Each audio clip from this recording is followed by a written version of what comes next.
The pure pleasure hospitals నుంచి senior dietitian వెన్నెల గారు ఉన్నారు. ఆవిడతో మాట్లాడదాం. పీసీఓడి మెయిన్గా ప్రధానంగా గుర్తించే లక్షణాలు ఏంటి? మనం చెక్ చేసుకోవాలంటే మోర్ దెన్ 3-4 months తర్వాత పీరియడ్ వస్తుంది. ప్యారలల్గా వీళ్ళకి థైరాయిడ్ లెవెల్స్ కూడా ఎక్కువ అయిపోతాయి వీళ్ళ బాడీలో. పీసీఓడి ప్రాబ్లమ్స్ ప్రధానంగా ఏ ఏజ్ గ్రూప్లో మీరు ఎక్కువ చూస్తున్నారు? టీన్స్లో చూస్తున్నాం. మెయిన్ ఫర్టిలిటీ మదర్స్ ఉంటారు కదా, ఫర్టిలిటీకి కన్సీవ్ అయ్యే వాళ్ళ దాంట్లో చూస్తున్నాము. అండ్ మెనోపాజ్లో కూడా సమ్ కేసెస్ వచ్చే ఛాన్సెస్ ఉంటాయి. అట్లీస్ట్ ఒక 3 months ప్యాటర్న్ ఉంటుంది మా దగ్గర.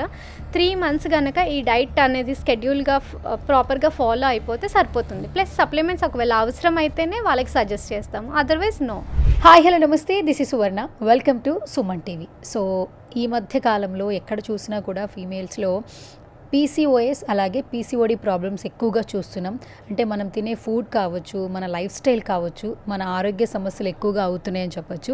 రైట్ నౌ ఇదే టాపిక్ గురించి మనతో మాట్లాడడానికి ద ప్యూర్ ప్లెజర్ హాస్పిటల్స్ నుంచి సీనియర్ డైటీషియన్ వెన్నెల గారు ఉన్నారు. ఆవిడతో మాట్లాడదాం. బోల్డ్ అనే విశేషాలు ఆవిడ మాటల్లో తెలుసుకుందాం. హాయ్ వెన్నెల గారు. హలో అండి. పీసీఓడి మెయిన్గా ప్రధానంగా గుర్తించే లక్షణాలు ఏంటి? మనం చెక్ చేసుకోవాలంటే పీసీఓడిలో మెయిన్ ప్రధానమైన లక్షణం ఏంటంటే మోర్ దెన్ 3-4 months తర్వాత పీరియడ్ వస్తే అది ఫస్ట్ సైన్. కొందరు వెయిట్ చేస్తూ ఉంటారు తెలియకుండానే, పాపం వాళ్ళకి ఐడియా లేకుండానే 3-4 months వరకే ఓకే కామన్లే అనుకుంటారు. 2 months అయిపోతుంది, 3 months అయిపోతుంది, 4th month అయిపోతుంది. కానీ అది ఏం చేస్తుందంటే రూల్ అవుట్ చేస్తుంది, పీసీఓడికి రూల్ అవుట్ చేసే ఛాన్స్ ఉంది. ఓకే. సో పీసీఓడి వచ్చాక దీని లక్షణాలు ఇలా ఉంటాయి. లైక్ వాళ్ళకి ఫుడ్ పైన ఎక్కువ ఫోకస్ ఉండదు, అంటే ఫాస్టింగ్స్ ఎక్కువ వెళ్ళిపోతారు. అండ్ ప్యారలల్గా వీళ్ళకి థైరాయిడ్ లెవెల్స్ కూడా ఎక్కువ అయిపోతాయి వీళ్ళ బాడీలో.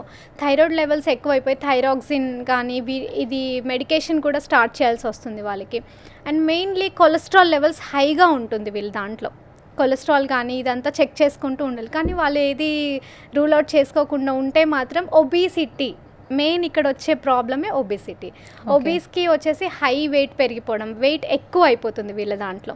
సో వెయిట్ ఎక్కువ అయిపోయేసరికి వీళ్ళకి ఏంటంటే ఇది పీరియడ్స్ చాలా ఇర్రెగ్యులర్ అయిపోయి చికాకు పడడం ఎక్కువ అయిపోతుంది. స్ట్రెస్ లెవెల్స్ ఎవరి మీద చూపించాలో అర్థం కాదు వీళ్ళకి. సో పాపం వీళ్ళ సిమ్టమ్స్ అనేటివి ఇలా ఉంటాయి. అండ్ ఇన్ సమ్ సీరియస్ కేసెస్లో ఎలా ఉంటుందంటే ఎండోమెట్రియల్ అంటాం కదా, ఎండోమెట్రియల్ క్యాన్సర్ కూడా రూల్ చేసే పరిస్థితి కనిపిస్తుంది మనకి ఇక్కడ.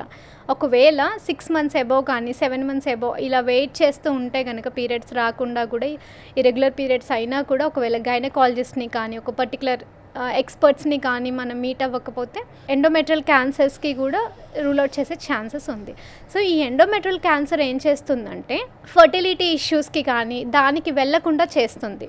ఫర్టిలిటీ ఇప్పుడు మెయిన్ ఒక మదర్ అవ్వాలనేసి చాలా అనుకున్న తర్వాత ఇప్పుడు ఫర్టిలిటీ ఇష్యూస్ ఇవన్నీ రావడానికి రీజన్ పీసీఓఎస్ కానీ పీసీఓడి కానీ అంటే కంప్లీట్లీ రీజన్ అని నేను చెప్పను. బట్ ఇప్పుడు ఏమంటారు, డాక్టర్ దగ్గర వెళ్తే మీరు పీసీఓఎస్ ఉంది బట్ వెయిట్ పుట్ డౌన్ అవ్వాలి అనేసి అంటారు. వెయిట్ పుట్ డౌన్ అవ్వాలి అంటే ఫస్ట్ ఇక్కడ పీసీఓఎస్ తగ్గించుకోవాలి, వెయిట్ తక్కువ అవ్వాలి. సో పీసీఓఎస్తో ఉన్న వాళ్ళు కూడా డెలివరీ అయిన వాళ్ళు కూడా ఉన్నారు. నార్మల్ డెలివరీ న్యాచురల్గా కన్సీవ్ అయిన వాళ్ళు కూడా చాలా మెంబర్స్ ఉన్నారు. సో నేనేం చెప్తున్నా అంటే ఈ సిమ్టమ్స్ ఇవన్నీ ఉంటాయి, పీసీఓడికి సంబంధించినవి ఇవన్నీ ఉంటాయి. కానీ లైఫ్ స్టైల్ చేంజెస్ వల్ల స్ట్రెస్ రిలీఫ్ ఇదంతా ఉంటే కనుక డెఫినెట్గా ఇది మనము రీచ్ అవ్వచ్చు అనమాట. పీసీఓడి ప్రాబ్లమ్స్ ప్రధానంగా ఏ ఏజ్ గ్రూప్లో మీరు ఎక్కువ చూస్తున్నారు? టీన్స్లో కూడా చూస్తున్నాము. టీన్స్లో చూస్తున్నాం. మెయిన్ ఫర్టిలిటీ మదర్స్ ఉంటారు కదా, ఫర్టిలిటీకి కన్సీవ్ అయ్యే వాళ్ళ దాంట్లో చూస్తున్నాము. అండ్ మెనోపాజ్లో కూడా సమ్ కేసెస్ వచ్చే ఛాన్సెస్ ఉంటాయి. ఓకే. సో వీళ్ళ దాంట్లో పర్టికులర్గా చూస్తున్నాము. పీసీఓడి రాకుండా ఉండాలంటే తీసుకోవాల్సిన జాగ్రత్తలు ఏంటి? అదే స్ట్రెస్ రిలీఫ్ ఇవన్నీ లైఫ్ స్టైల్కి స్ట్రెస్ అనేది మనలో భాగం అయిపోయింది. కానీ మేనేజ్ చేయాలి. అట్లీస్ట్ స్లీప్ టీన్స్లో అయితే 9 to 10 hours స్లీప్స్ కంపల్సరీ ఉండాలి పర్ డే, పర్ నైట్ వచ్చేసి 10 hours 9 to 10 hours వాళ్ళకు ఉండాలి. ఎక్కడ ఉంటుంది ఇప్పుడైతే ఉండట్లేదు నాకు తెలిసి. లైక్ నైట్ అవుట్స్ చేయడం, చదవడం, నెక్స్ట్ డే ఎగ్జామ్కి ప్రిపేర్ అయిపోవడం, ఇలా వాళ్ళకి సైకిల్స్ అనేటివి డిఫరెన్షియేట్ వచ్చేసి సో పీసీఓడి సమస్య చాలా ఎక్కువైపోతుంది వాళ్ళ దాంట్లో. బట్ ఏంటంటే దీంతో మనం బ్యాలెన్స్డ్ డైట్ అని చెప్పాను కదా, బ్యాలెన్స్డ్ డైట్లో లైక్ వాళ్ళు ఏంటంటే ఎక్కువ మంచి ప్రోటీన్ తీసుకొని కార్బోహైడ్రేట్స్ తగ్గించేసి స్నాకింగ్ ఎక్కువ చేయకుండా, అంటే బయట ఫుడ్ కానీ అది అంతా తీసుకోకుండా జనరల్గా క్యాజువల్గా నార్మల్గా ఇంట్లో మదర్స్ ఏమైనా మంచిగా ప్రోటీన్ రిచ్ ఫుడ్స్ అవన్నీ చేస్తే సేఫ్ సైడ్ ఉంటారు. ఇవి ఈ టీన్స్ కానీ ఈ పిల్లలు కానీ, లేదంటే వాళ్ళు స్విగ్గీలో ఆర్డర్ పెట్టుకోవడం, ఇదంతా అట్లీస్ట్ ఒక్క స్నాక్ అయినా వాళ్ళు స్విగ్గీలో ఆర్డర్ పెట్టుకోవాలని ట్రై చేస్తూ ఉంటారు. సో అది కొంచెం తగ్గించుకోవడానికి మదర్స్ కొంచెం వీళ్ళకి హెల్ప్ చేస్తే చాలా బెటర్గా ఉంటుంది. సో బ్యాలెన్స్డ్ డైట్ వచ్చేసి కాంప్లెక్స్ కార్బ్స్, సింపుల్ కార్బ్స్ ఉంటాయి. సో కాంప్లెక్స్ కార్బ్స్ ఎక్కువ తీసుకుంటే బెటర్ అనమాట. సింపుల్ కార్బ్స్ ఏం చేస్తుందంటే మన బాడీలో షుగర్ లెవెల్స్ అనేటివి ఇంకా ఎక్కువ పెంచేస్తుంది. సో ఈ సింపుల్ కార్బ్స్ ఏంటంటే జనరల్గా మనం తీసుకునే వైట్ రైస్ ఉంటుంది కదా, వైట్ మైదా ఉంటుంది, వైట్ షుగర్ ఉంటుంది. సో ఈ వైట్కి సంబంధించినవి అవాయిడ్ కంప్లీట్గా చేసి, కంప్లీట్గా నేను అలా కూడా చెప్పట్లేదు లైక్ మిలెట్సే తినండి అలా అనట్లేదు. బట్ ఏంటంటే దీంట్లో షుగర్ లెవెల్స్ అనేటివి స్పైకప్ అవుతూ ఉంటుంది, గ్లైకెమిక్స్ ఇండెక్స్ కూడా ఎక్కువ అయిపోతుంది అనమాట, జిఐ ఎక్కువ అయిపోతుంది దాంట్లో. అండ్ కాంప్లెక్స్ కార్బ్స్లో ఏమవుతుందంటే నార్మల్గా బ్రౌన్ రైస్ కానీ బ్రౌన్ షుగర్ అండ్ ఎక్కువ కాంప్లెక్స్ దీంట్లో మంచిగా ఉంటుంది. అండ్ లో షుగర్ ఆఫ్ బ్లడ్ స్ట్రీమ్కి వెళ్తుంది అనమాట. సో గ్లైకెమిక్స్ ఇండెక్స్ కూడా దీంట్లో ఏమవుతుంది అంటే చాలా లోగా వెళ్తుంది అనమాట, అంత హైగా ఉండదు, అంత నార్మల్గా ఉంటుంది. సో ఇది అంతా మేనేజ్ చేసుకుంటూ, సో కాంప్లెక్స్ కార్బ్స్ ఎక్కువ తీసుకొని సింపుల్ కార్బ్స్ కొంచెం తక్కువ తీసుకుంటే చాలా బెటర్.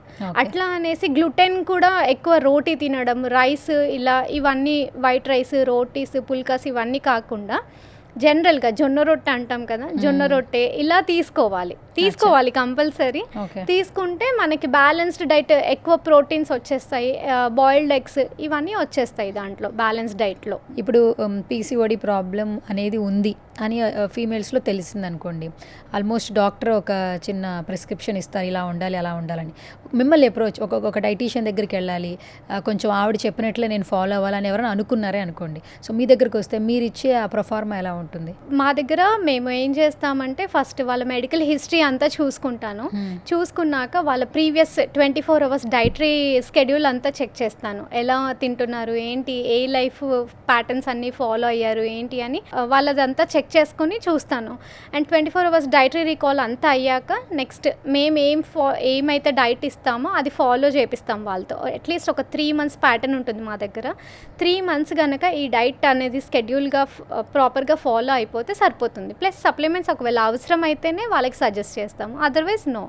ఓకే, సో ఇలా చూస్తాము. అండ్ మెయిన్గా హెల్త్ ఇష్యూస్ ఏమైనా ఉన్నాయా, పీసీఓఎస్ కొందరు రిపోర్ట్స్ తీసుకొని వస్తారు పీసీఓఎస్ కోసము, పీసీఓడి కానీ పీసీఓఎస్ ఉంది అనేసి వస్తారు, కానీ అది నెక్స్ట్ మళ్ళీ రూల్ అవుట్ చేసుకుంటాం, ఇది కంపల్సరీ అది పీసీఓఎస్ అయినా కాదా అనేసి రూల్ అవుట్ చేసుకొని క్యాలరీస్ వైజ్గా కస్టమైజ్డ్గా ఒక్కొక్క క్లయింట్కి వాళ్ళకి పర్టికులర్గా ఏ డైట్ అయితే అవసరమో ఆ డైట్ మాత్రమే నేను ఇస్తున్నాను వాళ్ళకి. ఇప్పటి వరకు ఎంత మేరకు మీ క్లయింట్స్లో పీసీఓడి ప్రాబ్లమ్స్ కావచ్చు, పీసీఓఎస్ ప్రాబ్లమ్స్ నుంచి చాలా ఫాస్ట్గా బయటపడ్డ సిచ్యువేషన్స్, సక్సెస్ రేట్ అంటే ఏం చెప్తారు మీరు?